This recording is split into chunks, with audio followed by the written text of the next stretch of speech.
मित्रांनो, आदिवासी उपाय योजनेअंतर्गत आदिवासी क्षेत्रात येणाऱ्या जिल्ह्यातील अनुसूचित जमातीच्या लाभार्थ्यांसाठी तसेच आदिवासी बाह्य क्षेत्रात येणाऱ्या जिल्ह्यातील अनुसूचित जमातीच्या पात्र लाभार्थ्यांना घराचे 269 चौरस फूट चटई क्षेत्र असलेले पक्के घरकुल उपलब्ध करून देणे असे या शबरी घरकुल आदिवासी योजनेचा मूळ स्वरूप आहे। आता तुम्हाला जरी शबरी घरकुल योजनेअंतर्गत घरकुल मिळवून घ्यायचं असेल तर त्यासाठी काही पात्रता असते, ती म्हणजे लाभार्थी महाराष्ट्र राज्यातील अनुसूचित जमाती संवर्गातील असावा। त्यानंतर लाभार्थ्याचे महाराष्ट्र राज्यातील जे वास्तव म्हणजे राहण्याचा कालावधी हा कमीत कमी 15 वर्ष असणं गरजेचं आहे मित्रांनो। त्यानंतर लाभार्थ्याकडे स्वतःची किंवा शासनाने दिलेली जमीन असणं आवश्यक राहील।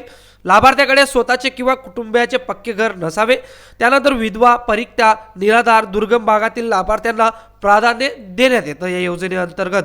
त्यानंतर अर्जदाराच्या कुटुंबाची वार्षिक उत्पन्न मर्यादा ही खालीलप्रमाणे असणं, जसं की ग्रामीण क्षेत्रात तुम्ही राहत असाल तर 1 लाख रुपये तुमचं वार्षिक उत्पन्न जे तर ते असणं गरजेचं आहे। आणि तुम्ही जरी शहरी भागात राहत असाल तर तुम्हाला 1.5 लाख रुपयेपर्यंतचं उत्पन्न मर्यादा देण्यात आलेली आहे। आणि तुम्ही जरी महानगरपालिका क्षेत्रात राहत असाल तर तुम्हाला 2 लाख रुपयेपर्यंतची उत्पन्न मर्यादा ही देण्यात आलेली शबरी घरकुल योजनेअंतर्गत मित्रांनो। आता तुम्हाला शबरी घरकुल योजनेअंतर्गत तुमचं घरकुल बांधण्यासाठी अनुदान कशा पद्धतीने मिळत असतं।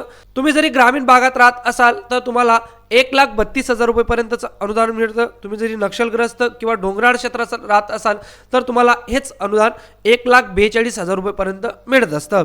त्यानंतर तुम्ही जरी नगर परिषद क्षेत्र किंवा महानगरपालिका क्षेत्रात राहत असाल तर तुम्हाला नगर परिषदमध्ये 1.5 लाख मिळतं आणि महानगरपालिकामध्ये तुम्हाला 2 लाख रुपयेपर्यंतचं जे अनुदान आहे तर ते घरकुल बांधण्यासाठी दिलं जातं शबरी घरकुल योजनेअंतर्गत। आता मित्रांनो, तुम्हाला याच्यात 50,000 रुपयाची प्रत्येक क्षेत्रामध्ये जे राहत असतील तर त्यांना 50,000 रुपयाचं वाढीव झालेली, ती म्हणजे राज्य सरकारने 50,000 रुपयाची अतिरिक्त वाढ याच्यामध्ये केलेली आहे। ती 2025-26 पासून किंवा 24-25 पासून राज्य सरकारने त्याला अंमलबजावणी अजून त्याची सुरू केलेली नाही, परंतु राज्य सरकारने याचा JR काढला होता की जेवढ्याही घरकुल योजना आहेत तर त्या योजनेमध्ये राज्य सरकार आता 50,000 रुपयाचं वाढीव रक्कम ही देणार आहे। म्हणजे तुम्ही या अमाऊंटमध्ये किंवा या निधीमध्ये ते 50,000 रुपये प्लस करून घ्या। तर तुम्ही जरी ग्रामीण भागात राहत असाल तर तुम्हाला साधारण 1,80,000 रुपयेपर्यंतचं तुमचं अनुदान हे तुम्हाला मिळू शकते।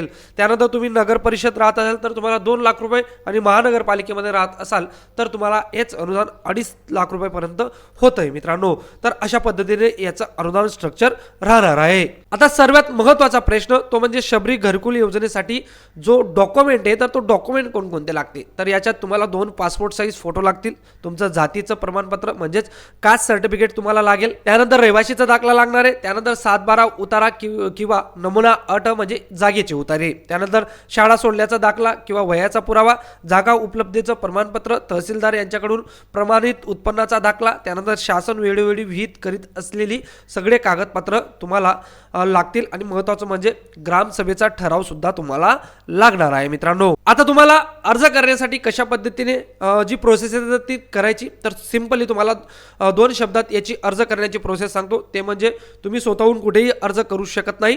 त्यात तुम्हाला अर्ज जरी करायचा असेल तर तुमच्या ग्रामसेवकशी तुम्हाला संपर्क साधावा लागेल किंवा तुमच्या जवळच्या आदिवासी विभागामध्ये जा, तिथं तुम्हाला संबंधित अधिकाऱ्यांशी संपर्क साधून ते व्यवस्थित तुम्हाला सगळी माहिती जी तर ती माहिती देतील अर्ज करण्याची आणि तुम्ही इझिली तिथं अर्ज करू शकतात। भेटूया पुन्हा अशाच एका नवीन व्हिडिओमध्ये। तोवर जय हिंद, जय महाराष्ट्र मित्रांनो।